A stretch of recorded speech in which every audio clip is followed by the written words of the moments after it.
오늘 우리가 살펴볼 사무엘상 12장의 말씀은 앞에 11장에서 암몬의 나하스가 그 길르앗 야베스를 공격하여 이스라엘이 큰 공경에 처했는데 사울 왕이 군사를 소집하니 온 이스라엘의 30만, 유다에서 3만, 33만의 군사를 세 대 나누어 새벽에 급습하여 암몬 왕 나하스를 제거하고 큰 승리를 거두는 내용이 앞에 기록되어 있습니다.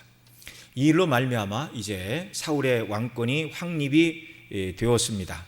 그래서 이제 모집했던 군사 중에 이제 3,000명을 상시 이제 군대로 편제를 하게 됩니다. 그래서 2,000명은 자기 수하에 두고 나머지 1,000명은 그 아들 요나단의 수하에 두어서 이제 실제적인 항시직으로 이제 군대가 있고 나라를 지키는 군대, 그들을 통할하는 임금. 다른 말로 얘기하면 이제 사울의 왕권이 확립이 되었다 그 말이죠. 그래서 사울의 왕권이 확립되자 사무엘이 사사 직임에 대한 공식 은퇴를 선언하면서 사사 은퇴 기념 고별 설교를 하고 있는 내용이 오늘 본문 사무엘상 12장의 내용이 되겠습니다. 자, 왜 그런가? 사사의 여러 직임과 왕의 직임이 겹쳤기 때문에 그렇습니다.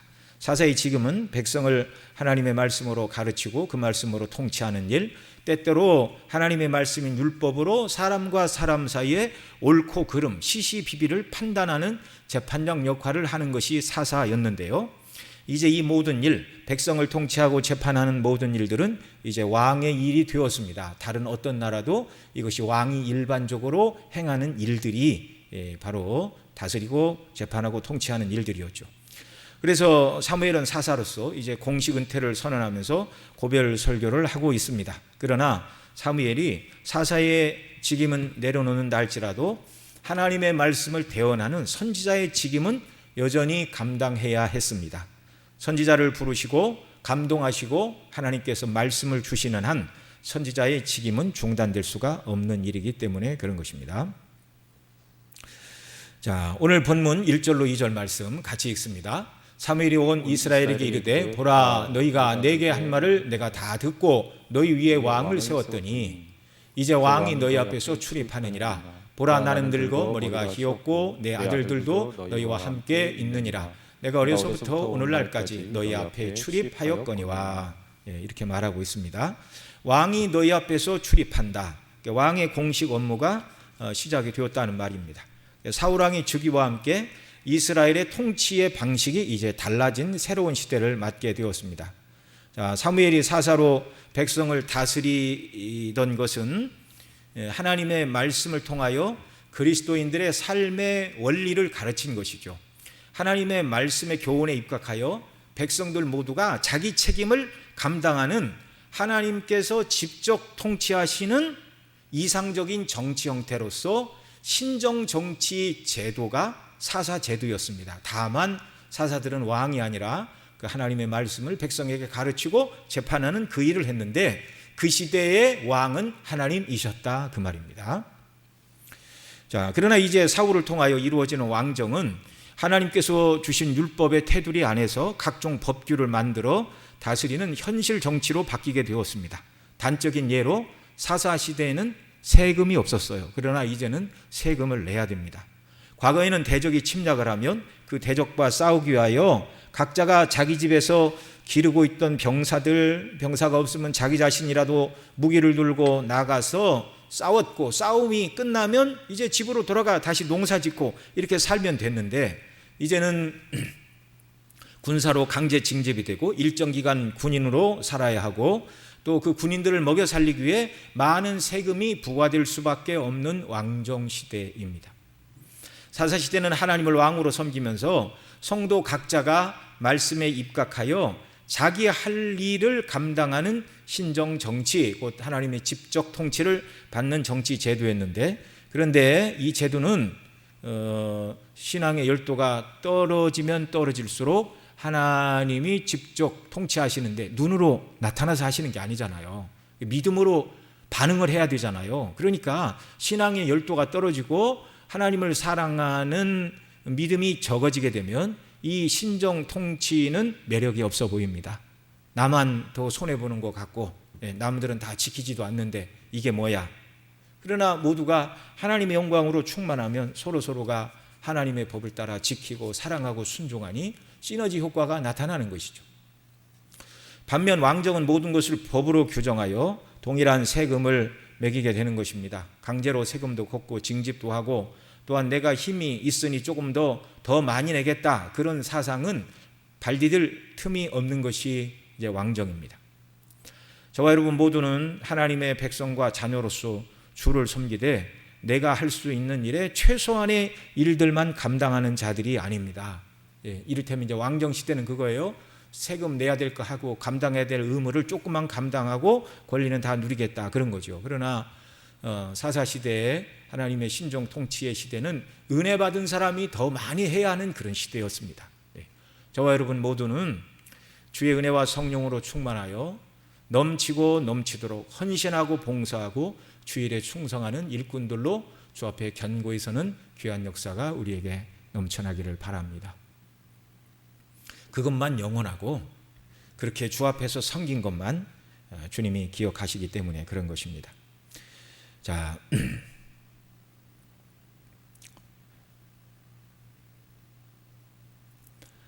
그 다음 3절로 5절 말씀 우리 같이 또 보겠습니다. 같이 읽습니다.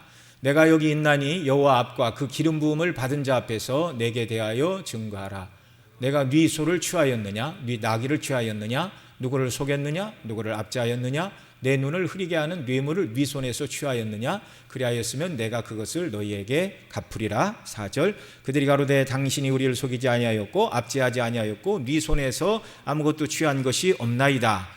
사무엘이 백성에게 이르되 너희가 내 손에서 아무것도 찾아낸 것이 없음을 여호와께서 너희에게 대하여 증거하시며 그 기름 부음을 받은 자도 오늘날 증거하느니라. 그들이 가로되 그가 증거하시나이다. 자, 여기서 사무엘은 사사로서 은퇴를 선언하면서 그동안 자신이 사역을 감당하면서 조금이라도 남의 것을 탈취하였거나 뇌물을 받은 적이 있는지 그런 경우를 알고 있으면 말하라, 그렇게 말합니다. 그런 것이 있다면 내가 갚을 것이다.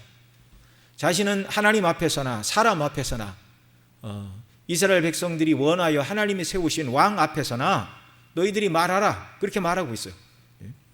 하나님 앞에서나 사람 앞에서나 내가 남의 것을 탈취하였거나 뇌물을 받은 적이 있으면 말하라. 이 말은 그런 적이 없다는 말입니다. 이렇게 사무엘은 자신의 사역을 평가함에 있어서 이렇게 말할 수도 있죠. 여러분, 내가 사사로서 몇십 년 섬겼는데 여러분 아시죠? 제가 어려서 엘리 제사장을 섬길 때 성전에서 여호와의 음성을 들었던 사람입니다. 대단한 체험을 했잖아요. 자기 자랑하기를 좋아하는 사람 같으면 그런 말 하겠어요? 안 하겠어요? 하겠죠. 그 다음에 여러분, 미스바에서 구국 기도회를 주관한 사람이 여러분 누군 줄 아십니까? 또 그때 블레셋이 침략했을 때 기도하여 하나님의 도우심으로 하늘에서 우박이 내리고 또 지진이 일어나 그렇게 해서 블레셋 군대가 대패하여 에베네셀까지 싸워 이긴 승리를 여러분 기억하십니까? 이렇게 물을 수도 있어요. 그런데 사무엘은 자기가 세운 공로나 뭐 이런 얘기는 한마디도 하고 있지 않습니다. 하나님께서 주신 은혜이기 때문에 그것은 자랑할 것이 아니다, 이렇게 생각을 한 것이죠.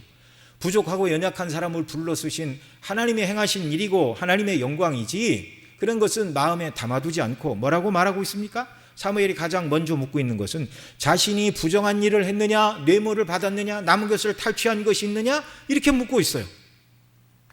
이것은 사무엘의 관심이 또 사사로서 직무를 감당함에 있어서 자신이 하나님 앞에서 깨끗하고 정결한 삶을 사는데 우선적인 목표를 두고 살았다라는 것을 우리에게 보여주는 것입니다. 저와 여러분 모두도 우리를 스스로 평가할 때 주 안에서 깨끗하고 정결한 성도로 살아가고 있는가, 이것이 저와 여러분이 우리 스스로를 바라보는 판단 기준이 되시기를 바랍니다. 여러분, 하나님은 만우리 여김을 받지 않으세요. 무엇으로 심든지 그대로 거두게 하시는 분이심을 여러분 믿으시기 바랍니다. 그렇다면 우리가 죄와 악과 허물과 세상을 사랑하는 마음을 다 버리고 하나님이 기뻐하시고 원하시는 일들에 우리 마음을 들여야 되겠죠. 그러기 위해서는 뒤에 가서도 얘기를 하겠지만 사람의 노력과 결심으로 되는 것이 아니라 복음의 영광으로 충만해야 되고 성령으로 충만해야 됩니다. 디모데후서 2장 20절로 22절에서 이렇게 말합니다. 큰 집에는 금과 은의 그릇이 있을 뿐 아니요 나무와 질그릇도 있어 귀 쓰는 것도 있고 천이 쓰는 것도 있나니 그러므로 누구든지 이런 것에서 자기를 깨끗하게 하면 귀 쓰는 그릇이 되어 거룩하고 주인의 쓰임에 합당하며 모든 선한 일에 예비함이 되리라. 여기 사도 바울이 디모데에게, 믿음의 아들 디모데에게 큰 집, 부잣집에는 금그릇, 은그릇, 나무로 만든 그릇, 질그릇, 여러 가지 그릇이 많이 있고 어떤 그릇은 귀하게도 쓰고 천하게도 쓰고 이렇게 한다. 부잣집에 있는 그런 얘기를 말하고자 함이 아니라 디모데에게 영적 교훈을 주기 위하여 이 말을 하고 있습니다. 자, 모든 선한 일에 예비함이 되리라. 그리고 하고 싶은 말은 이거였어요. 22절. 내가 또한 청년의 정욕을 피하고 주를 깨끗한 마음으로 부르는 자들과 함께 의와 믿음과 사랑과 화평을 쫓으라. 사도 바울이 믿음의 아들 디모데, 젊은 목회자였죠. 장로들의 회에서 안수를 받은 젊은 목사 디모데를 향하여 큰 집, 부잣집에 금그릇, 은그릇, 나무그릇, 질그릇 여러 종류가 있지만 주인은 무슨 그릇을 쓰는가? 금그릇이라고 쓰려고 봤더니 설거지가 안 돼 있고 녹이 잔뜩 뭐가 묻어 있어요. 그러면 닦기 전에는 못 쓰는 거예요. 그러니까 금그릇, 은그릇 다 있어도 어떤 그릇을 쓰는가? 깨끗한 그릇을 쓰는 것처럼 하나님이 쓰시는 그릇은 좋은 금그릇이라고 금그릇만 붙들어 쓰는 것도 아니고 그 다음 은그릇이나 나무나 질그릇 뭐 가려 쓰는 것이 아니라 하나님이 쓰시는 그릇은 어떤 그릇이라고요? 깨끗한 그릇이라고. 깨끗한 그릇. 특별히 디모데에게 청년의 정욕을 피하고 주를 깨끗한 마음으로 부르는 자들과 함께 의와 믿음과 사랑과 화평을 쫓으라. 정욕을 피하고 깨끗한 마음으로 의와 믿음과 사랑과 화평을 쫓으라.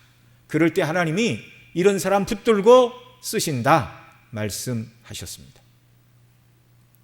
여러분, 우리는 몇 년째 이렇게 정치하는 사람들, 무슨 시장, 도지사 이런 분들이 자기 직임을 감당하다가 도덕적으로 윤리적으로 옳지 못한 행동을 하여 자리를 다 기간을 채우지 못하고 내려오는 모습들을 여러 번 봤습니다. 그래서 소위 보궐선거라 이런 것들을 자주 했죠. 교계에서도 하나님의 손에 붙들려 큰 일을 이루었지만 자신을 지키지 못해서 구설에 오르는 분들도 더러 있었습니다.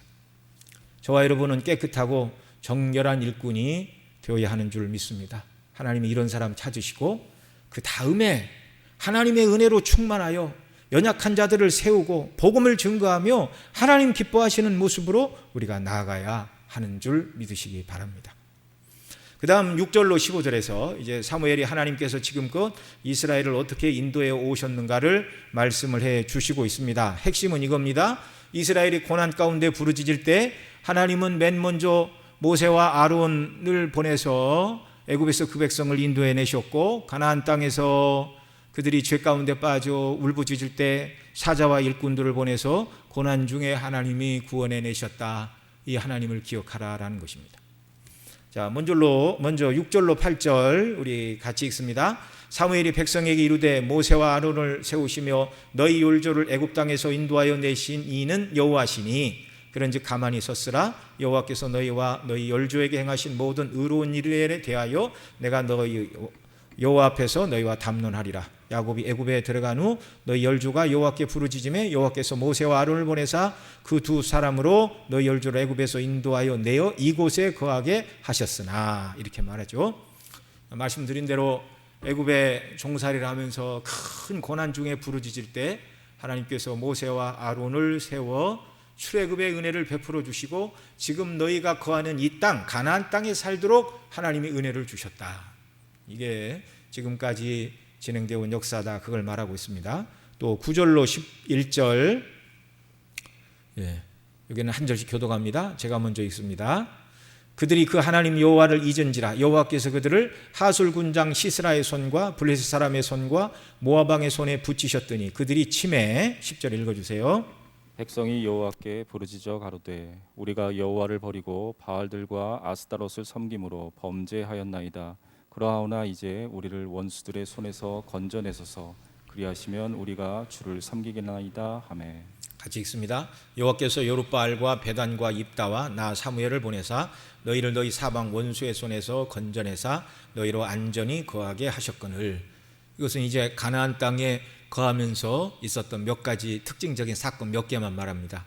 그들이 여호와를 버리고 우상을 섬기고 범죄하자, 바알과 아스타롯을 섬기고 범죄하자 하나님께서 그들을 하솔 군장 시스라, 하솔왕 야빈의 군대장과 시스라의 철병거 900승, 그 내용이 사사기 4장에 기록되어 있고 하나님이 승리를 주셔서 노래한 것이 사사기 5장의 드보라의 노래입니다.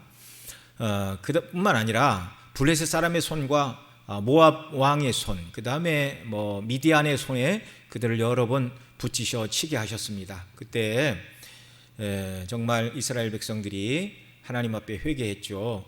우리가 우상을 섬기고 범죄하였나이다. 그러나 이제 우리를 원수의 손에서 건져내소서. 그리하시면 주를 섬기겠나이다 라고 10절의 내용과 같이 간절히 기도할 때 하나님께서 사사를 보내셨어요. 여룻바알, 별명이죠. 본래의 이름은 뭡니까? 기드온. 기드온은 미디안의 손에서 이스라엘을 구원해 내는데 귀하게 쓰임을 받았습니다. 베단, 이 베단이라는 이름은 여기 처음 나옵니다. 사사기에 베단이라는 선지자에 대한 기록이 없어요. 그런 선지자가 있었는데 기록이 안 남았을 수도 있고, 다른 번역본에 보면 베단이라는 이름이 아니고 바락 이렇게 되어 있습니다. 그래서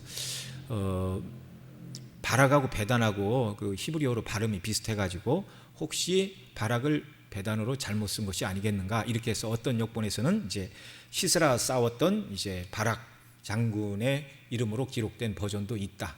근데 무엇인지는 모릅니다. 바락일 수도 있고 또 사사기에 기록되지 않은 베단이라는 사사를 세워 하나님이 이스라엘을 구원해내신 사건이 있을 수도 있는 것이죠. 그 다음 입다. 입다는 암몬의 그런 땅을 침범하러 왔을 때 협상을 통해서 잘 해결하려고 했는데 말을 듣지 않아서 이제 군사를 이끌고 나가 싸워 이겼고, 그가 헌신을 해서 딸을 주 앞에 평생 처녀로 바친 내용이 사사기에 기록되고 있습니다. 그 다음에 나 사무엘을 보내사, 이 사무엘은 블레셋의 손에서부터 이스라엘을 건져내셨습니다. 지나간 날들의 구원의 역사를 쭉 말하고 있죠. 너희가 우상을 섬기고 고난 가운데 부르짖을 때 하나님이 지금껏 구원해 주셨다. 그 다음에 12절 보겠습니다. 같이 읽습니다. 시작. 너희가 암몬 자손의 왕 나하스의 너희를 치러옴을 보고 너희 하나님 여호와께서는 너희의 왕이 되실지라도 너희가 내게 이르기를 아니라 우리를 다스릴 왕이 있어야 하겠다 하였도다. 여기 이 사무엘상 12장 12절을 보면 백성들이 그렇게 열심히 우리에게 왕을 세워달라고 말했던 이유가 암몬 왕 나하스 때문이었다는 걸 여기서 비로소 알게 됩니다. 나하스가 계속 세력을 키우고 이스라엘을 이렇게 조금씩 괴롭게 하니까 왕이 있어야 돼. 왕이. 사실은 어떻게 해야 돼요? 왕이 있어야 돼. 왕. 그 말을 하기 전에 우리의 왕이신 하나님께로 돌아가야 돼. 이렇게 말했어야 했어요. 왕을 찾지 말고. 그런데 타락하고 부패한 시대이니까 진정한 왕이신 하나님을 찾지 않고 인간 왕을 찾고 있었습니다. 13절로 15절 또 같이 읽습니다. 13절 제가 먼저 읽습니다. 이제 너희의 구한 왕, 너희의 택한 왕을 보라. 여호와께서 너희 위에 왕을 세우셨느니라.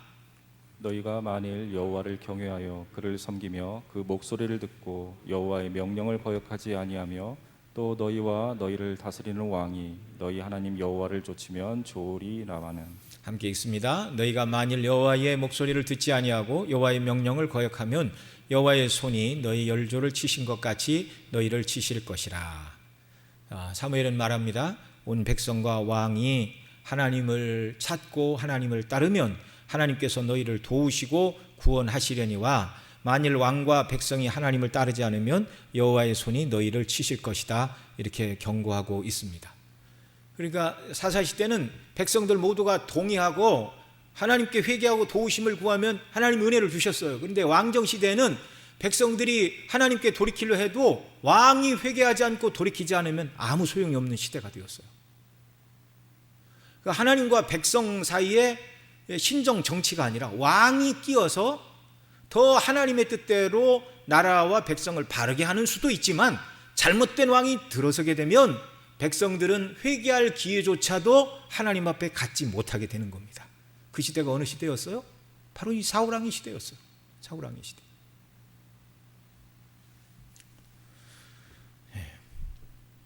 만일 왕이 군사력을 강력하게 확보를 하고 있으면 절대적으로 어떤 대적도 침략하지 못한다는 생각을 하고 하나님을 의지하는 대신 군사력을 엄청나게 쌓아놨어요. 그러면 나라가 망한다고요? 망하지 않는다고요?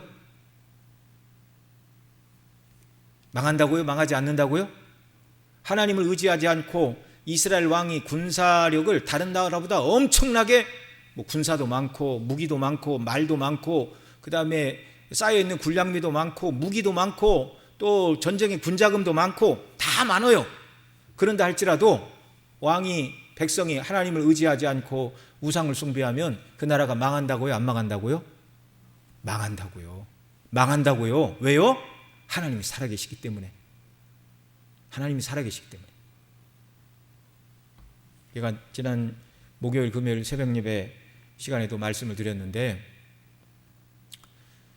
악인이 악을 행할 때 하나님은 내버려 두십니다. 그래서 악인의 형통을 바라보고 의인들이 불만을 많이 가져요. 과연 하나님이 살아계시는가? 하나님이 살아계시면 어떻게 악인이 이렇게 형통을 하고 의인이 고난을 받는가? 그리고 또 낙심되는 게 뭐냐면, 하나님 뜻대로 순종하려고 하는 의인들은요, 조금만 잘못하면 징계가 바로바로 와요. 그러니까 이거 하나님 정말 이럴 수가 있습니까? 이게 믿음을 지키고 사는 게 무슨 유익이 있나요? 이렇게 말하는데, 여러분, 성도가 잘못했을 때 징계가 즉시 임하는 것이 하나님의 사랑이고 은혜임을 믿으시기 바랍니다. 왜 그래요? 성도가 잘못된 길로 가는데 하나님 내버려 두세요. 성경은 뭐라고 그래요? 사생자는 징계하지 않는다. 하나님의 자녀가 아니면 그냥 버리는 거예요. 범죄하다가 악에 빠져서. 여러분, 사랑하는 부모는 자녀가 조금 잘못할 때 바로 훈육을 해서 바로 잡습니까? 저 나이에 저 정도는 할 수 있지. 조금 기다려보자. 제가 지금 15살인데 15살이 하는 짓거리까지는 봐주는데 20살이 하는 나쁜 짓을 하면 내가 징계를 해야지. 그런 부모 있어요? 그렇게 하면 안 되는 거예요. 자녀를 사랑하는 부모는 자녀가 곁길로 나갈 때 바로 잡아줘야 됩니다. 하나님은 그런 분이세요. 그래서 성도가 곁길로 나갈 때 하나님의 징계가 바로바로 와서, 절대로 성도는 잘못되고 불의한 방법으로 세상에서 치부를 하거나 권력을 누리거나 세상의 영광과 명예를 하나님이 누릴 수 없게 하는 줄을 믿으시기 바랍니다.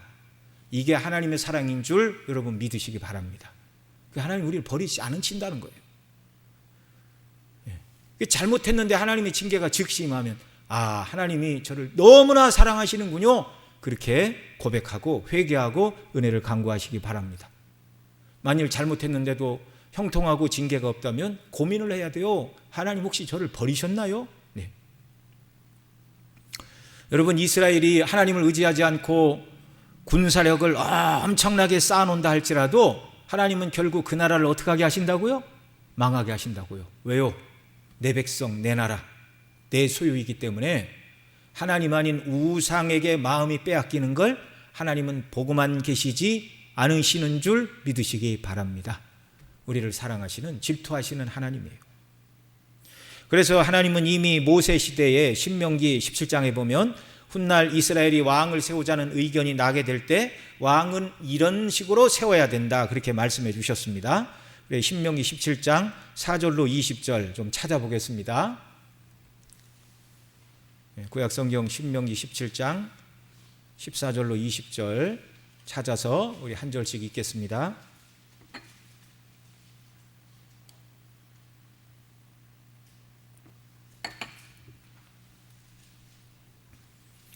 14절 제가 먼저 읽습니다.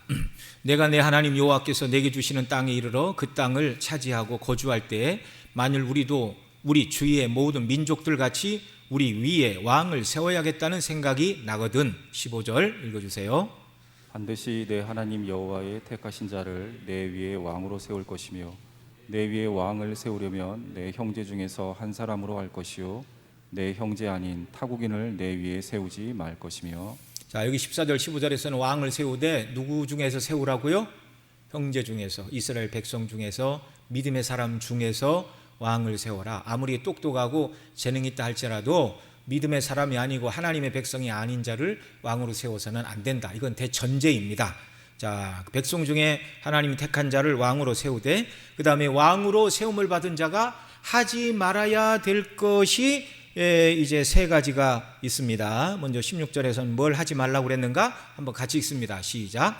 왕된 자는 말을 많이 두지 말 것이요 병마를 많이 얻으려고 그 백성을 애굽에로 돌아가게 말 것이니 이는 여호와께서 너희에게 이르시기를 너희가 이후에는 그 길로 다시 돌아가지 말 것이라 하셨음이며. 아멘. 자, 여기서 왕된 자가 첫째 하지 말아야 될 일이 뭐라고요? 말을 많이 두지 말랍니다. 말을 많이 얻으려고 애굽으로 돌아가지 말라. 말이 많다고 내 나라가 지켜지는 것이 아니다. 말이 없어도 하나님을 의지하면 말은, 그 시대의 말은 이 시대의 탱크와 같은 거예요. 그러니까 이 시대에 탱크가 없어도 하나님을 의지하면 하나님이 지켜주신다, 그 말입니다. 그 다음 17절에서는 두 가지를 말합니다. 같이 읽습니다. 시작. 아내를 많이 두어서 그 마음을 미혹되게 말 것이며 은금을 자기를 위하여 많이 쌓아두지 말 것이니라. 자, 첫째는 말을 많이 두지 말고, 둘째는 아내를 많이 두지 말아라. 마음이 미혹된다. 셋째는 은금을 많이 두지 말아라. 그런데 이 말씀을 어기고 솔로몬은 아내를 엄청 많이 두었죠. 그러자 그 많은 아내들이 자기들이 시집온 나라에서 섬기던 우상을 섬기게 해달라고 계속 솔로몬에게 민원을 넣고 청원을 넣고 따지고 이렇게 하자 솔로몬이 할 수 없이 허락을 해가지고 이스라엘의 우상 숭배에 단초가 되었습니다. 자자손손 이스라엘의 우상 숭배가 끊이지를 않았어요. 솔로몬 때문에. 솔로몬이 똑똑하고 훌륭하고 잘한 일도 많이 있지만 정말 이스라엘 백성들에게 큰 해악을 끼친 왕이기도 했습니다. 하나님의 말씀대로 하지 않았어요. 아내를 많이 둠으로 미혹되어 우상 숭배를 허용하는 큰 악을 행하고 말았습니다. 그 다음 하나님은 은금을 많이 쌓지 말라고 하셨죠. 그런데 은금이 있어야 무기도 사고 외국에 병사도 용병도 사지 않습니까? 히스기야가 강성해지자 무기를 쌓아놓고 은금을 쌓아놓고 바벨론 사신이 왔어요. 하나님께서 죽을 자를 간절히 기도하자 15년 수명을 연장시켜줬고, 히스기야 시대에 아수르에 의하여 큰 나라들은 다 아수르에 망했는데 그 유다 조그마한 나라만 안 망했어요. 오히려 아수르 왕이 왔다가 사네립이 엄청난 병력을 잃고 그 다음에 아수르로 돌아가서 자기 신의 묘에서 경배할 때 아들들에 의하여 죽임을 당하고 말잖아요. 그게 아수르였고, 아수르 조금 북쪽에 조그마한 바벨론이 있었는데 바벨론이 눈여겨봤어요. 아니 도대체 저 나라는 뭔가, 그 남쪽 유다보다 훨씬 큰 북이스라엘도 아수르에 망하였고, 뭐 그 아수르의 왕이 왕을 말하죠. 너희뿐만 아니라 뭐 여기저기 쭉 이름을 대면서 그들의 신이 아수르 왕의 손에서 구원해낸 자가 어디 있느냐? 이 히스기야가 여호와께서 아수르의 손에서 너희를 구원할 것이라는 거짓말을 믿지 말라라고 협박도 하고 편지도 쓰고 막 이렇게 했습니다. 근데 간절히 기도하자 정말 그 밤에 아수르의 군대가 다 죽고 너무나 큰 은혜를 하나님 주셨어요. 이 바벨론에서 궁금한 거예요. 도대체 무슨 비결이 있어서 이 나라 유다는 망하지 않고 오히려 바벨론이 대패를 하고 왕이 죽고 무엇인가? 이때 왔을 때 왕이 그 모든 바벨론 사람들을 성전으로 데리고 가 하나님을 예배하며 우리의 힘으로 이긴 것이 아니라 여호와 하나님이 이기셨습니다. 하나님을 경배하십시오. 이렇게 전도를 했어야 되는데 그렇게 하지 않고 바벨론 사신들을 다 끌고 다니면서 왕궁의 내탕고 무기 창고 이걸 다 보여줬어요. 그래서 하나님께서 이사야 선지자를 통하여 히스기야 왕 지금 뭐 하고 있느냐? 네가 자랑하고 보여준 그 모든 거 내 아들들의 때에 바벨론으로 다 옮겨갈 것이다. 그리고 몇 대 후에 바벨론이 가하여 유다가 철저히 망하고 성전이 파괴되고 성전의 모든 기명들, 왕궁에 있던 보물들을 다 바벨론 땅에 빼앗기고 말았습니다. 은금이 많다고 나라가 지켜지는 게 아니에요. 하나님을 의지해야 됩니다. 다음 18절로 20절에서는 왕들이 해야 될 것이 무엇인가를 이렇게 말씀하십니다. 18절 제가 먼저 읽습니다. 그가 왕위에 오르거든 레위 사람 제사장 앞에 보관한 이 율법서를 등사하여 19절 읽어주세요. 평생에 자기 옆에 두고 읽어서 그 하나님 여호와 경외하기를 배우며 이 율법의 모든 말과 이 규례를 지켜 행할 것이라. 20절 같이 읽습니다. 그리하면 그의 마음이 그 형제들 위에 교만하지 아니하고 이 명령에서 떠나 좌로나 우로나 치우치지 아니하리니 이스라엘 중에서 그와 그 자손이 왕위에 있는 날이 장구하리라. 아멘. 자, 이스라엘 왕이 하지 말아야 될 것, 말을 많이 두지 말고 아내를 많이 두지 말고 은금을 많이 두지 말라. 그리고 해야 될 것 한 가지, 그건 뭡니까? 여호와의 율법을 등사하여 옆에 놓고 늘 읽고 묵상하고 여호와 경외하기를 배우고 그 말씀을 지켜 행하라. 그리하면 그와 그의 후손의 왕위의 날이 장구하리라. 하나님이 지키신다는 것입니다. 이스라엘의 왕들은 하나님의 종이에요. 하나님을 어떻게 잘 섬길까를 고민하면 모든 대적들을 하나님이 다 막아주신다는 거예요.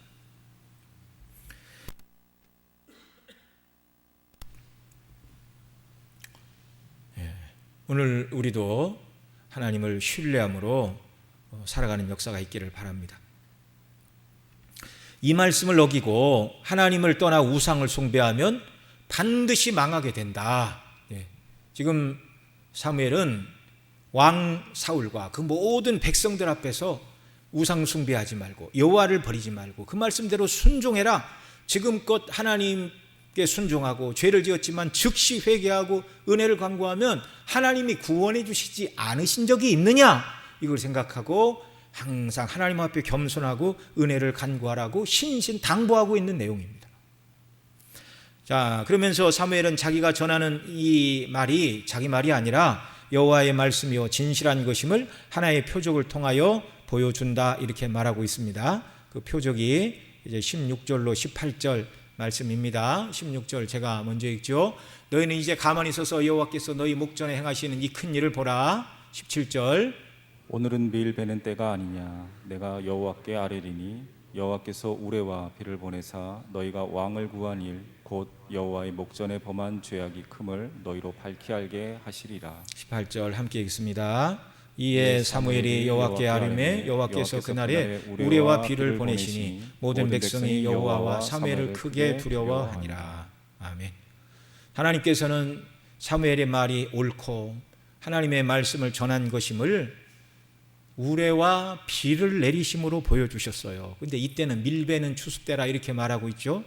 이스라엘은 큰 비가 두 번 옵니다. 이른 비와 늦은 비. 씨 뿌리기 전에 이른 비를 주시고 그 다음에 이제 다 말라가고 이제 곡식이 익어가는 때에 비가 오지 않으면 말라 죽으니까 그때 늦은 비를 주셔서 늦은 비를 머금고 곡식이 잘 여물고 그 다음에 이제 추수를 합니다. 그러니까 추수 때에는 비가 오지 않았다 그 말이에요. 밀베는 추수 때 그 말은 비가 오지 않는 때 그 말입니다. 그런데 다른 때와 다르게 계절적인 특성을 무시하고 그날에 하나님께서 우레와 비를 보내시어 왕을 구한 그들의 죄가 크다는 것을 증거해 주셨습니다.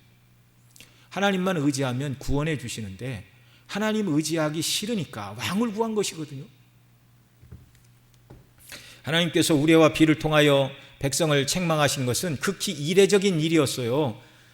정말 하나님께서 이것이 하나님의 뜻이 아니라는 것을 보이시려고 우레와 비를 내리신 적이 있습니까?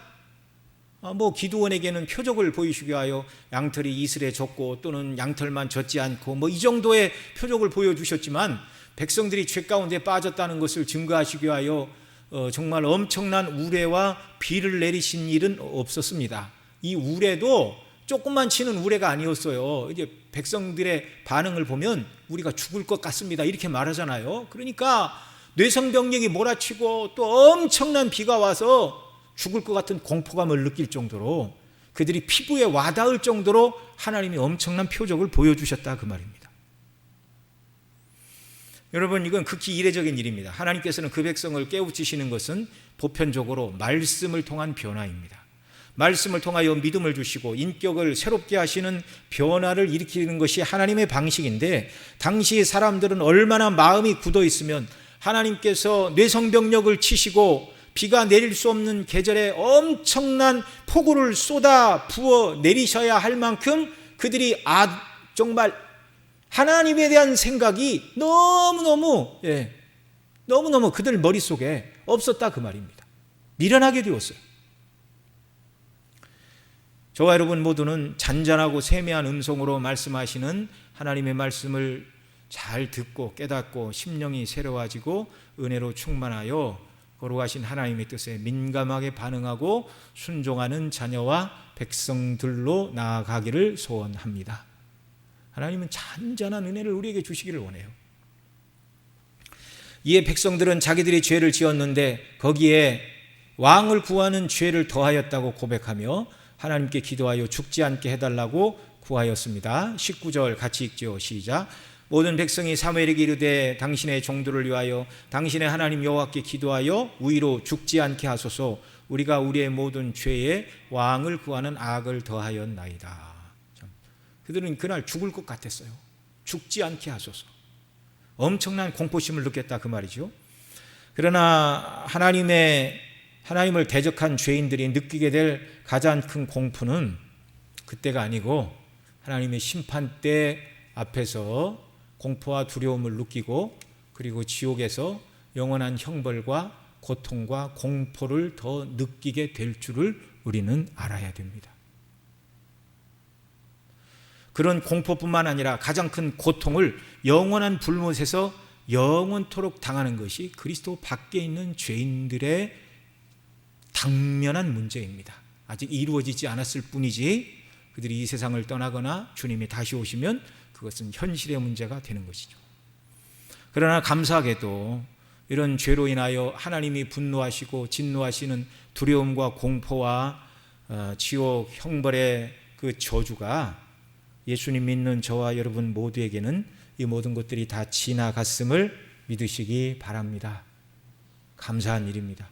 그리스도의 십자가에서 이 모든 죄에 대한 형벌과 진노와 공포가 다 끝나버린 사건이 되었어요. 예수님 때문에.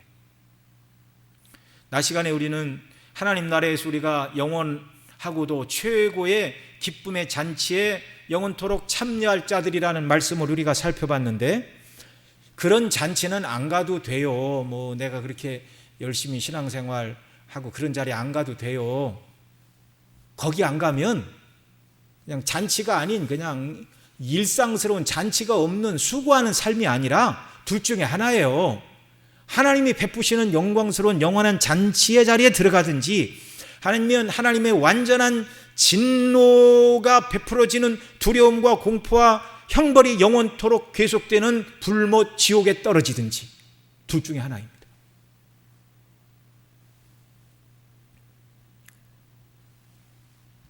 우리는요, 천국과 지옥에 대해서 생각할 때 피상적으로 생각하면 안 됩니다.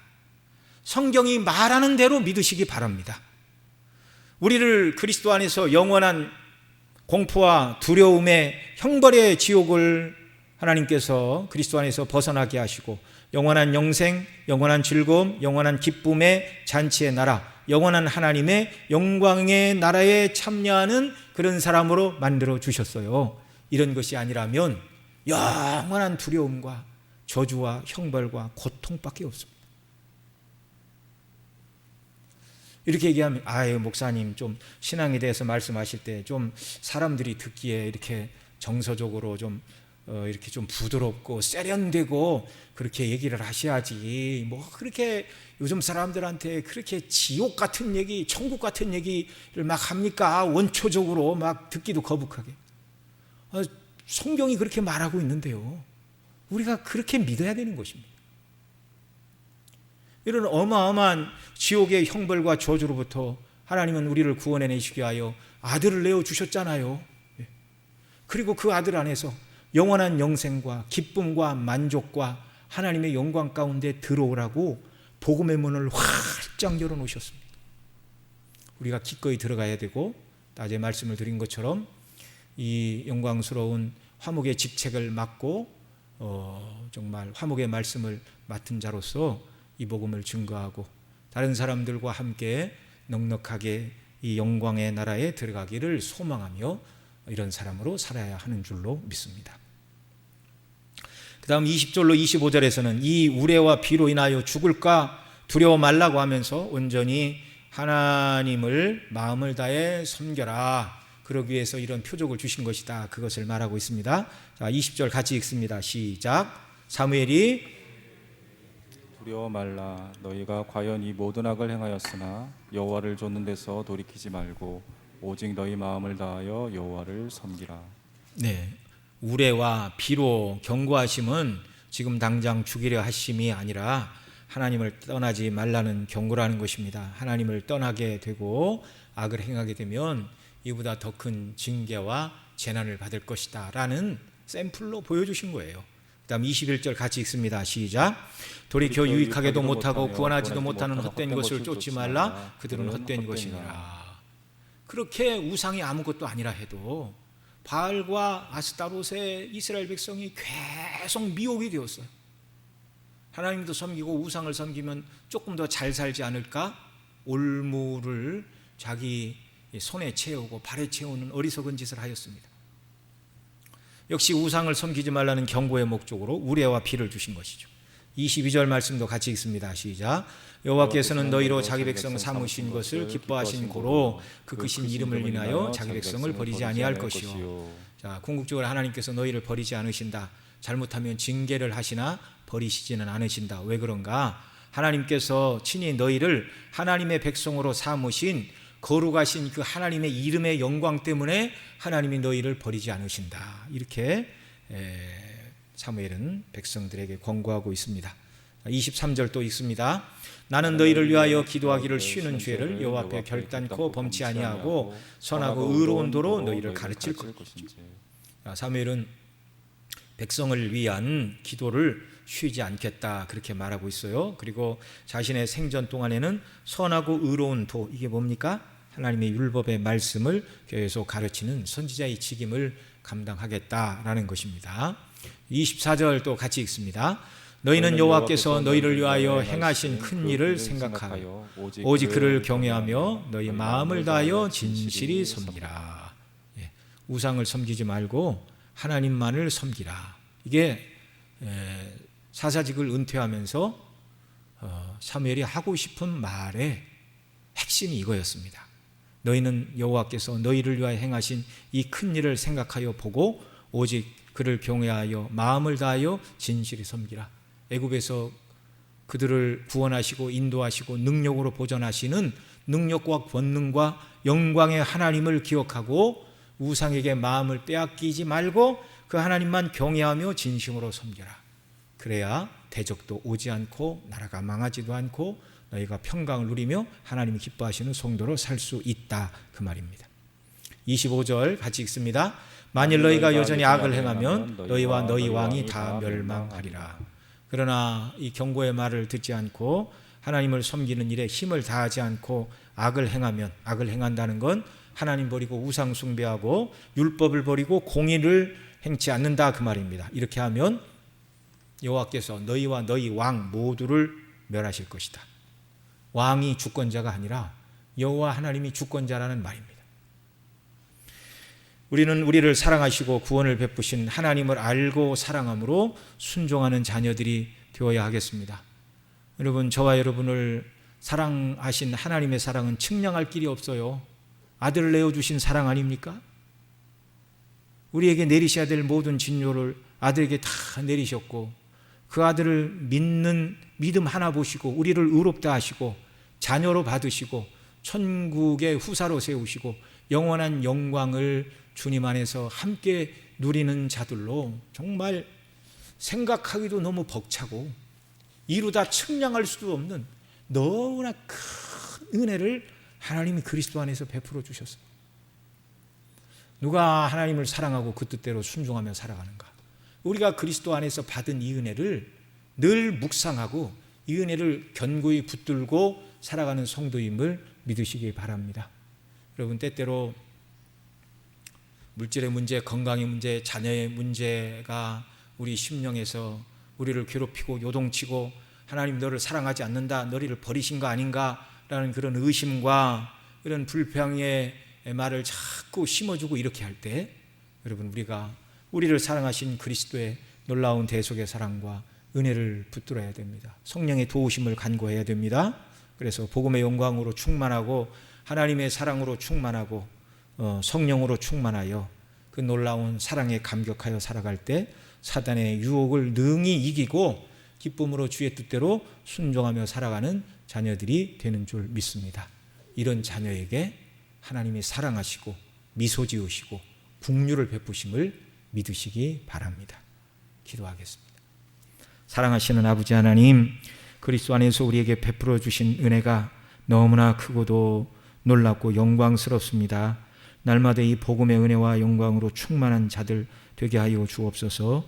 이스라엘은 애굽에서 구원해 내신 그 큰 일을 기억하라 말하고 있는데 오늘 우리는 그리스도 안에서 하나님이 행하신 놀라운 구원의 사건, 십자가의 대속의 사건, 그로 말미암아 우리를 의롭다 하시고 자녀 삼으시고 천국의 후사로 삼으시고 성령을 부어주시고 날마다 동행하게 하시고 하나님의 영광을 위하여 일하게 하신 이 복이 얼마나 큰가를 알게 하시고 성령의 인도하심 가운데 날마다 순종하는 자녀로 견고히 서도록 은혜 위에 은혜, 복의 복을 저희들에게 더하여 주옵소서. 우리 구주 예수님의 이름으로 기도드리옵나이다. 아멘.